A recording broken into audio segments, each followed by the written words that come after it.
I gave a talk to these doctors once.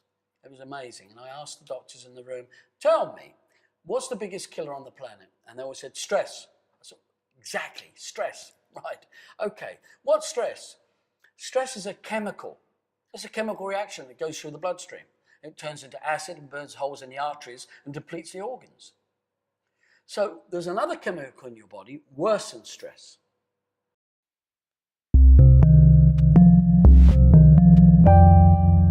It's so dangerous, it can annihilate every other chemical in your body, believe it or not. It is a very powerful chemical. And this chemical is natural to us. It's called oxygen.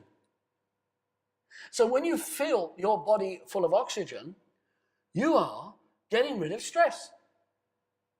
You are becoming still and calm. And you're saving yourself from aggravation, irritation, pain, anything that's going on in your mind or body, because you've actually done that technique, and it would take you to that place where there's no stress. Oxygen. And where does oxygen come from? The first day you were born. With the voice, the breath and the voice, married, true authentic self. There it was, and there it is in you now. And on the day you die, you will have your last breath. And that will go, oh. I realize there's something bigger than what everybody's doing. There's something bigger than what everybody's trying to do. And I thought it was God. So I became a religious nutter. I became a Mormon, a Christian, a Pentecostal, a Methodist, you name it. I claimed every denomination, studied it, read the books, Bhagavad Gita, the Quran, the Ramayana, the Aquarian Gospel, the Bible. I studied and read because I was so hungry to know what God was. So, what is God? Well, for me, I'm not religious. I don't want to get into religion, even though I've been through it and did it so many times. But now I've become very, very aware of who I really am. And this was the journey that I took.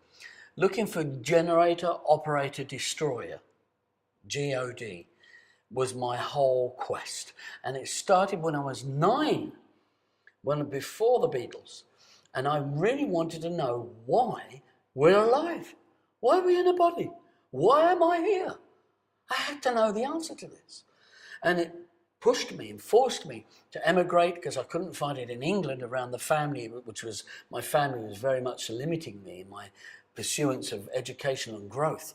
So I had to get out of that area. That's why I went to Australia. Now in Australia it was incredible because I was able to see and learn so many different types of things from different cultures, how people were. And it was this time that really made me hungry to know the truth even more. And it wasn't until one day I found myself sitting on a park bench at the age of 20, throwing religion out of the window, throwing my belief in God, Jesus, Buddha, anything at all, to realize there's no such thing. I'm sorry, it doesn't exist. And it wasn't until I realized with my bottle of whiskey that I was finished. I actually did want to take my own life. While sitting there, a man came over to me with a cork around his hat. It's an Australian character. He looked straight at me in the eyes and said, "Don't you know? God is within you." There I was. God is within me. Not in a book, not in a religion. And it was that took me on the journey to pursue the real truth of my existence. And this took me to a place where I started to learn about so many people, so many things out there where people are talking about go within. Go within what? Coffee shop in Damascus? Go within what? Your body. How do you get inside your body? Do you put your feet up into your mouth and start walking? What do you do? How do you go inside? Well, first you have to close your eyes. Now, how many people understand what closing your eyes does? Most people that close their eyes even go to sleep. We do it just to go to sleep, but to close your eyes to go on a journey is a different experience, and you can't do it on your own. It's like anything else. Some people might be able to do that, but most of us can't. And it was my quest to find a guru, someone who could show me, a person, an able-bodied person who could tell me, show me how to go within. And this is when I found the person I needed to find. So there I was, really intrigued, and I waited for 18 months before I could receive this thing called knowledge, which I did.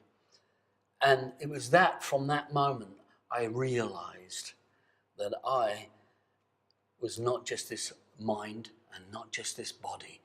I am something else. And so it is for all of us. We are not just a mind and just a body. And how do we know that? How do we know that is very simple. I want you to try this. Try this. I'm sitting here now looking at you, and my hand is in my left hand is here. And I don't know whether you can see my left hand, but my left hand is here. Now I'm looking at you, and as I look at you, I can also see in my peripheral vision my left hand. I would like you to try that now. Don't look at your hand, but just have it a little bit away, as far as you can, and just feel that that hand is there, as you're looking at me now. As you're doing that, you see in your peripheral vision your hand is just floating there. Just indulge a thought with me. That hand, it could be someone else's. Does it feel like yours? It's like it's just there. Or you know intellectually it's yours, but feeling, just seeing it in the peripheral vision, it's like, hang on, it's floating. We are floating in a body. We are not this mind. We are not this body. We are something inside floating in a body. Now, this became a very powerful realization for me in my time of meditation, of which I did 10 years, roughly 8 hours a day, to find out, to uncover, to look at who I really am inside, not the outside. Because we spend too much time going out. We look out, we listen out, we taste out, we feel out. And yet these 5 senses have the incredible capacity to go in. And no one is bothering. And it is the same with the voice. Our voice is the echo of who we really are. Our voice is a very powerful presence. As I speak, you can hear me as I speak. That I will use my breath on my voice like this. My breath comes first. Then sound comes afterwards. It's rather like a surfboard on top of the water. The water's like the breath, the surfboard is the sound. We all make sound.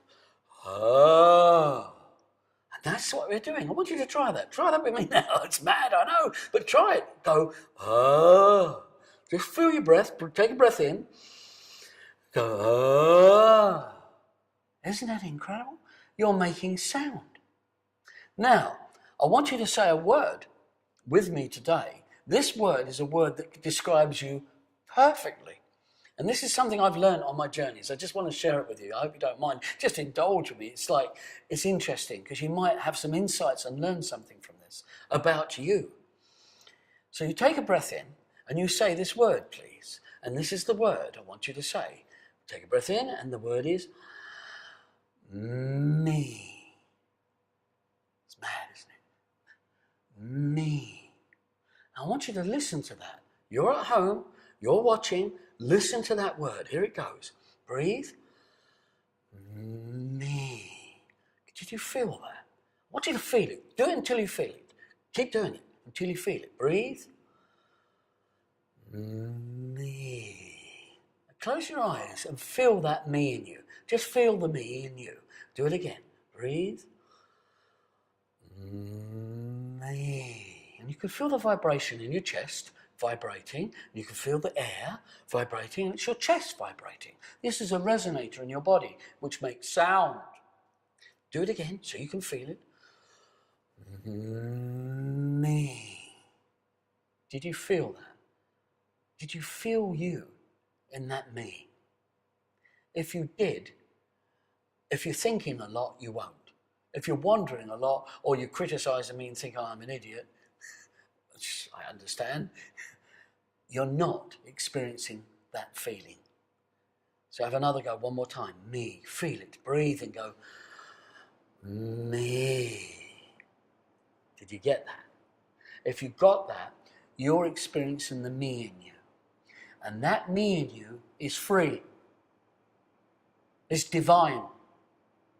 It's not attached to anything but the sound in you. The me in you doesn't criticize, doesn't judge, doesn't live in the past, doesn't live in the future. That sound you made, me, is here now in this moment as you make sound, me. The self, however, judges. The self criticizes. The self is saying all sorts of comments to you. But the feeling of me has nothing attached to it. It's honest. It's your sound.